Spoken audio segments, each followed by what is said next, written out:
A recent piece in PC Gamer is highlighting some of the issues of long-time development on a game or running a live service title. And it's a very interesting point about what it means to design a game in today's market and whether or not this is causing more harm than good to everyone around.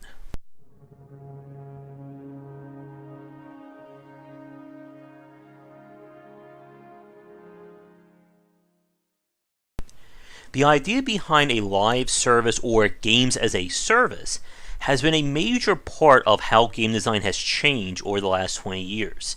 It came about with the rise of digital distribution and the fact that developers were no longer held to retail or physical copies in order to patch or enhance games.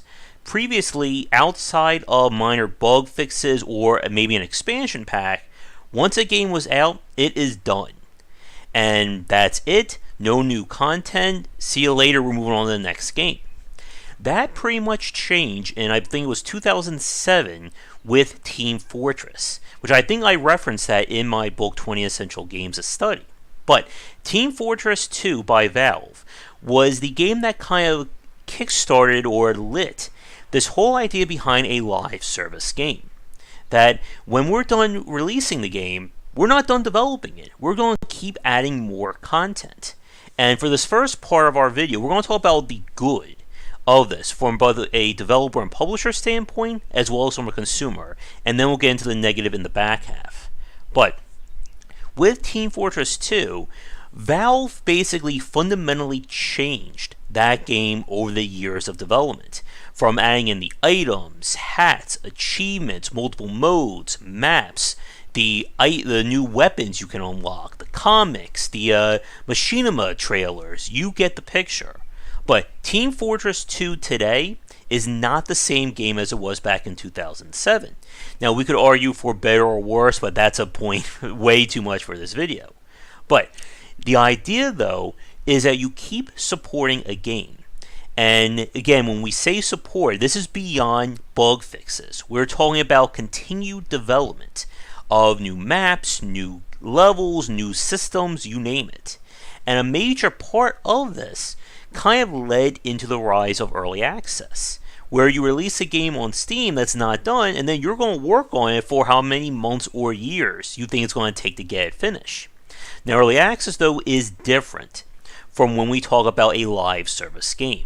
We're referring to a game that is out, it's been released, it's at 1.0, and there's still more work being done to it. And there are major benefits to this. The first one is very easy for consumers. It means your favorite games get better. You get more content. And this has led to many titles that have just gotten better with age. From games like Factorio, Minecraft, one of my favorites, Renowned Explorers International Society, The Binding of Isaac, and we could just list so many indie games right now, not to mention the number of multiplayer or competitive titles as well.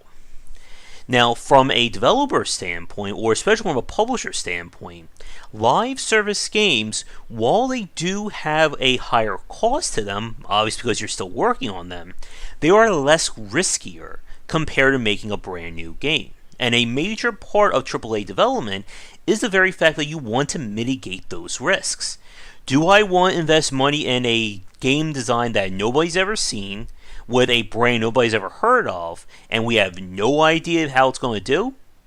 Or do we want to make a game to a well-known franchise that, let's say we know it sold 2 million copies, and we can estimate that it will sell about that, maybe a little bit more? Which one would most people choose there? And this is, again, part of the idea behind why many AAA developers go for either sequels or live service games.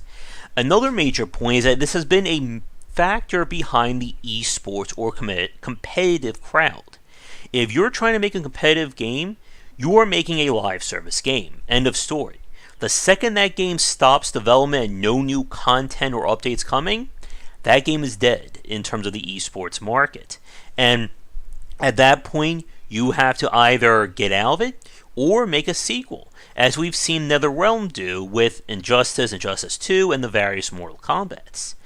But again, the idea is that you're taking something good and you're making it better.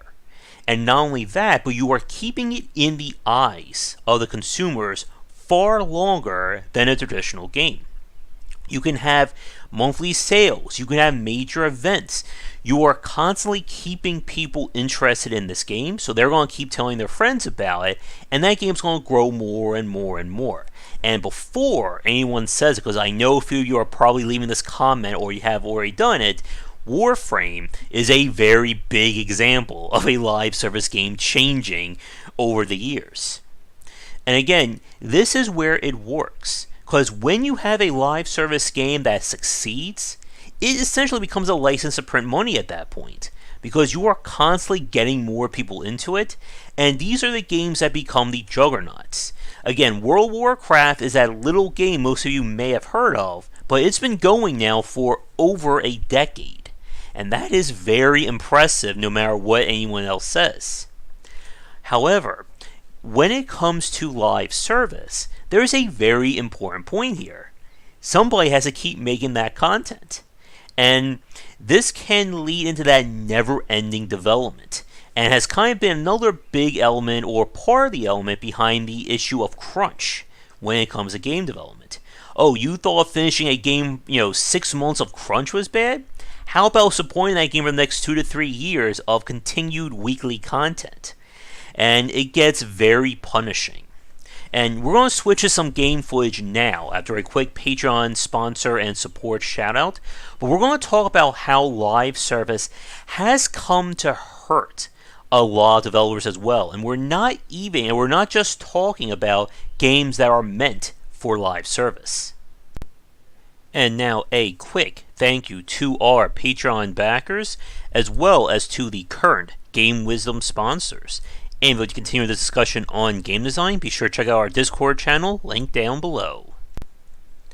Here we have some footage of Battle Brothers, a very challenging turn-based strategy RPG, and one that earned a lot of praise and fan support for the level of dedication developers put into the game. I spoke to them on, I believe, 1 or 2 podcasts where we talked about how much of an effort it was to make Battle Brothers, especially this being the studio's first major game, and all the challenges and changes that went into it over its multi-year development. And one of the things that ended up happening was they got into some trouble with their fans. When, after the game was released, people were saying, well, what are you going to make now? And they were like, well, we're done. We finished the game. We're going to, do some patches, some bug support, and then we're going to try something else. And a lot of people got very mad at them, to the point that the game was being reviewed bombed. People were saying developers were lazy or they were running away. The game was quote-unquote dead. And just so many vitriol comments that developers decide to, or they were kind of forced to making an expansion to it. And that is kind of disturbing. And it gets us into this point about why live service has been a detriment to a lot of developers.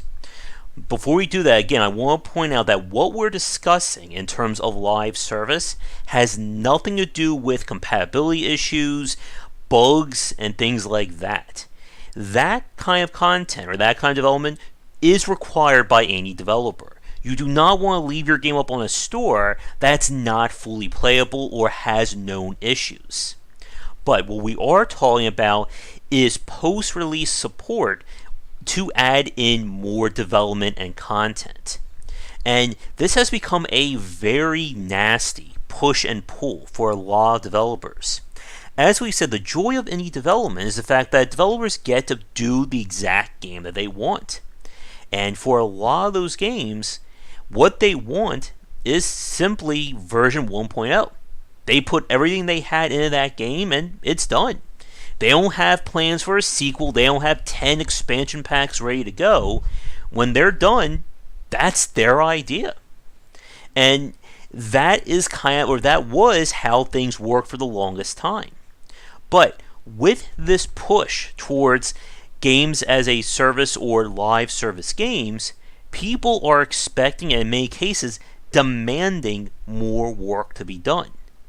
And when games don't do that, again, we've seen this pushback. This idea that a game can quote unquote die because it has no new content. That, if the developer is not working on this game for the next 5 years, it's worthless. And that is a very dangerous mindset to cultivate, and it's putting a lot of stress on developers. Now, with that said, we are not talking about games that are aimed at the live service market. Again, your competitive titles, your esports, etc. We're talking about single-player games that have an intended beginning, middle, and end, being forced to add in more content. And there's several bad things about this. The first one is very obvious. It puts more work on the developer. Again, if you just spend 2 to 3 years of your life working on a game and you're sick and tired of that game, do you really want to spend another 6 months to a year and a half making more content for it? In many cases, you may not even have ideas for new content. Again, every consumer in the world will suggest just add multiplayer or co-op multiplayer, things like that. And as we all know, that only takes 1 day to get it done, right? Indie devs watching this? And the other point, or the point about content, is a big one. We can always sit there and dream up more content for video games. That's easy. But implementing that in a way that not only makes sense of the game, but makes the game better, is another story. One of the risks that you run into with live service games is the very fact that it may change for the worse. We saw this with Payday 2 when they added in loot boxes, and a lot of people got upset with that.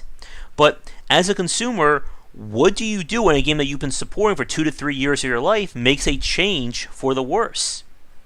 Again, there's not very few options. You can't return a game that you've been enjoying for 3 years. And again, this puts so much pressure on the developers to not only keep that level of quality, but in many cases elevate it.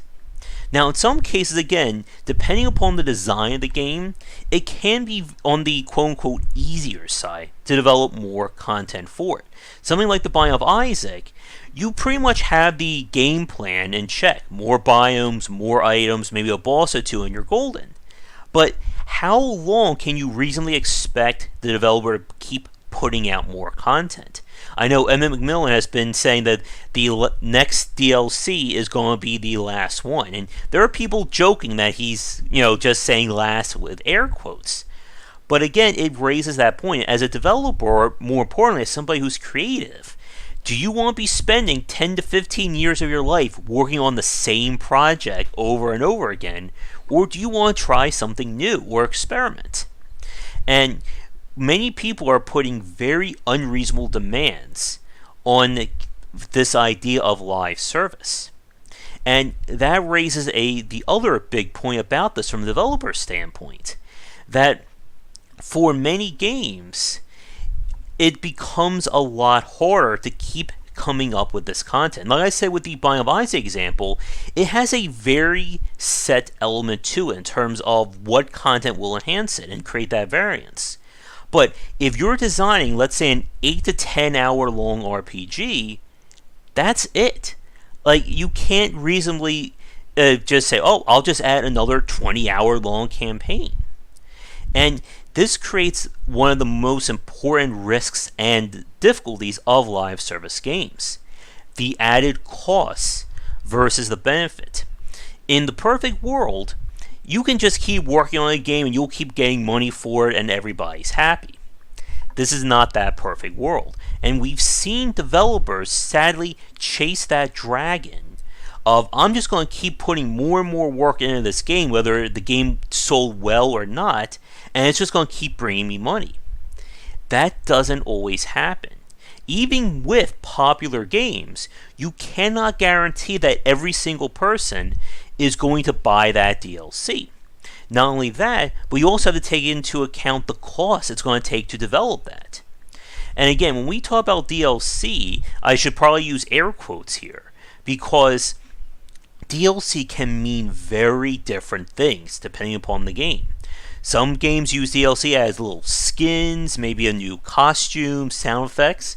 Other games use DLC as brand new systems. Again, Paradox Interactive's model has been constant development way after the launch of a game. Again, Crusader Kings, Europa Universalis, Stellaris. Those three games are not only fundamentally different now than they were at launch, but it's also a completely different experience if you buy all that DLC. And those DLCs that Paradox puts out, they add in new game systems. It's not just cosmetics or enhancing what's there. They will add brand new gameplay loops to their titles. With Firaxis and XCOM 2 War of the Chosen, that DLC was pretty much expansion level content, the same as XCOM's Enemy Within DLC that came out for that game. And that was a lot of work that went into it. Now, those DLCs certainly succeeded, there's no doubt about it. But if you're a small independent developer and you don't know, how much it's going to cost or what it's going to take to make this, you need to be really careful when it comes to promising or committing to content. Because what happens, for instance, if a week before launch you say, well, we're going to release 5 expansion DLCs over the next 2 years, and not enough people buy that game to support that. Again, we've seen developers kind of, try to chase that dream of getting a bad game to become recognizable, or a game that didn't do so well. We saw this with Skyshine's Bedlam and Brigador. And while they certainly had ultimately a more favorable outcome, that is not the goal if you want to succeed as an indie developer. You do not want to release a game that's considered bad and then work on until it's great. You want to get that game to be great at the start and then leave the door open. As one final point before we begin to wrap things up, I remember when I spoke with Chris Park about this and how he decided on what games to support and how. And what they ended up doing was changing their development model to release their games as kind of very small, very focused gameplay loops to test the water. If the game does really well, I have an idea to maybe expand on that. If that does well, we'll do another expansion. But they're not overcommitting to the idea. And if it doesn't do well, or it only does well enough for maybe one DLC, then we're not killing ourselves or going bankrupt trying to chase that. But I know some of you are about to say in the comments below, if the game is amazing, then shouldn't you put everything that's great into it from minute one? And that is certainly a big point. But you have to understand from a development standpoint, once again, what is your core gameplay loop? What is the reason that people are going to play this game? Because once you figure that out, that must be in your game and that must be perfect at 1.0. Everything else from that point on is supplemental to the experience. You can add in stuff that enhances the core gameplay loop or grows it, but when somebody buys your game on launch day, that should be the best possible version of your game at that moment in time. I shouldn't buy a game on day one and get pop-ups saying, hey, guess what? This stuff not working for you or you're missing something? Well, that's going to be added in the next 3 to 6 months. No, that's not good. Again, your game should be not only playable, but it should be at its best when you flick that switch to go to 1.0. And like we said, the ultimate goal of a live service game when it works is to take something great and make it better. It should not be used as a crutch to take a bad game and make it presentable, and it should be something that it shouldn't be something that is required by everyone. And like we said, not every game can or should support live service content, and it should not be a demand by consumers for it. It's great to have, there's no denying that, but if the developer's vision is, let's say, a 68 hour long game, then that should be it. And again, if you're not being charged $50, $60, then yeah, that should be it for that development. If the developer wants to support the game and they have more ideas, then more power to them. But it should not be a mandate, or it should not be what's considered a quote-unquote good game. And I'm sure with the comments below, considering that a lot of the people or that follow me are more on the development side, I'm pretty sure I know where their comments or where their thoughts are going to lead. But to end the video here, what do you think about live service games? Can you think of examples of games that should not have gotten more content and should have just ended it? And can you think of games that ended too early that you think could have done or could have gone better with some more support? Let me know in the comments below, but thank you so much for watching this video. Be sure to check back for daily discussions on game design here and on Game Wisdom, where we examine the art and science of games. Until next time, take care. If you're looking for a book on design, my first title, 20 Essential Games to Study, is out now. It is available where most books are sold, and it comes in paper, hardcover, or digital copies. This is the perfect book for anyone interested in learning about game design, whether you are a student, enthusiast, or just a fan. Thanks for watching the video. If you enjoyed things, be sure to do all the liking and subscribing that the kids are doing these days. Check out our Discord channel linked down below where we hang out and chat game design, and come back later tonight for our regular streamings. But that's it, and tune in for more great content here and on Game Wisdom, where we examine the art and science of games.